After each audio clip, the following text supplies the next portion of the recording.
Time travel यानी कि समय यात्रा, ये एक ऐसा कॉन्सेप्ट है जो इंसान के दिमाग में सदियों से है। इसका जिक्र पुराने ग्रंथों और किताबों में भी आता है।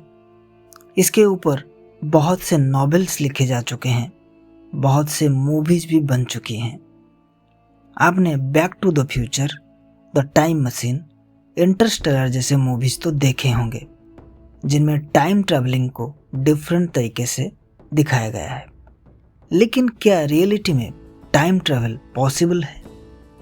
इसको जानने से पहले हमें ये जानना होगा कि टाइम क्या है। Is it a physical entity? क्या ये कोई पार्टिकल और वेव है? थ्योरी ऑफ रिलेटिविटी में एक कॉन्सेप्ट आता है जो है टाइम डायलेशन। डायलेशन का मतलब है एक्सपेंशन, यानी कि बड़ा करना। अब टाइम डायलेशन का सिंपल लैंग्वेज में अर्थ है टाइम को एक्सपांड करना।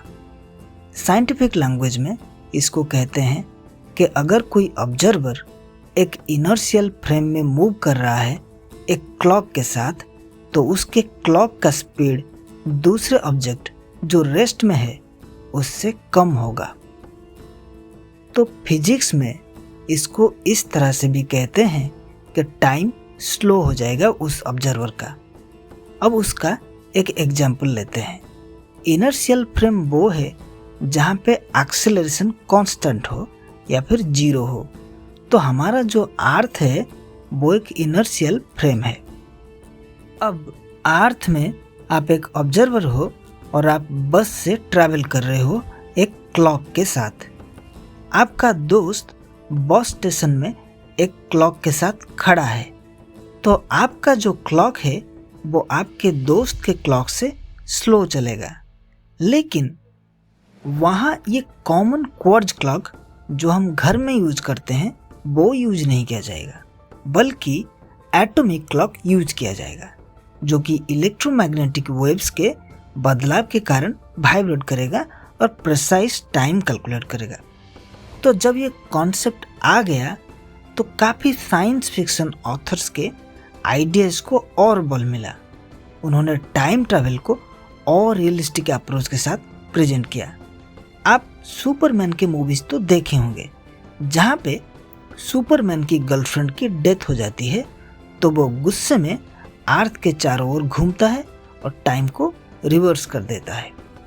इंटरस्टेलर मूवीज में भी ये दिखाया गया है कैसे एक ब्लैक होल के पास होने से टाइम स्लो हो जाता है और वहाँ का 1 आवर अर्थ का 7 ईयर्स के इक्वल हो जाता है, क्योंकि ब्लैक होल्स के पास मैसिव ग्रेविटी के सोर्स होते हैं, यानी कि वहाँ पे बहुत ज़्यादा ग्रेविटी होते हैं, इसीलिए वहाँ टाइम स्लो हो जाता है। लेकिन रियलिटी में टाइम और क्लॉक ये दोनों अलग अलग चीज़ें हैं। जो स्लो हो रहा है वो टाइम नहीं है, बल्कि वो क्लॉक है, और टाइम हमारा एक एक्सपीरियंस है। फॉर एग्जाम्पल, अगर आपको कोई मूवी अच्छा लगता है तो आप उसमें इतना खो जाते हो कि आपको 3 घंटा भी 1 घंटा जैसा लगता है।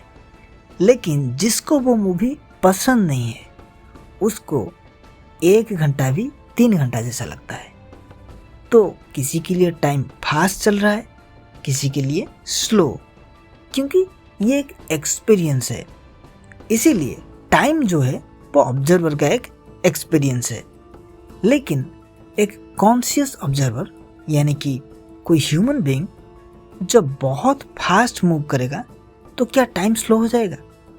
वेल, इसका आंसर है नहीं, टाइम स्लो नहीं होगा, लेकिन उसके पास जो क्लॉक होगा वो ज़रूर स्लो मूव करेगा।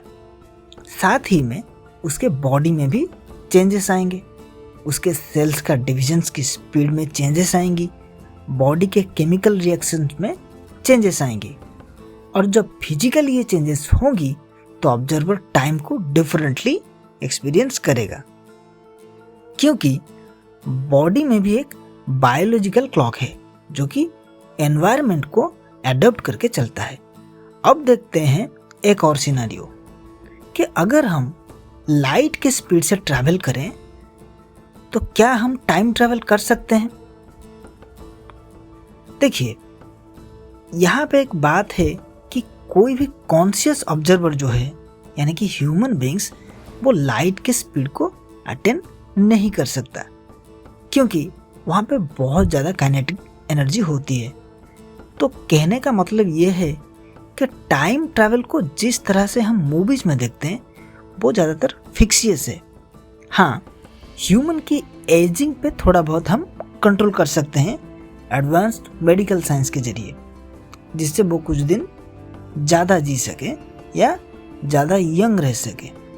हो सकता है फ्यूचर में ऐसे बायोलॉजिकल क्लोन्स भी पैदा हो जाएं जो कि बहुत ज़्यादा दिन तक जिए, और ये भी हो सकता है कि 200 साल 300 साल तक वो यंग रहें।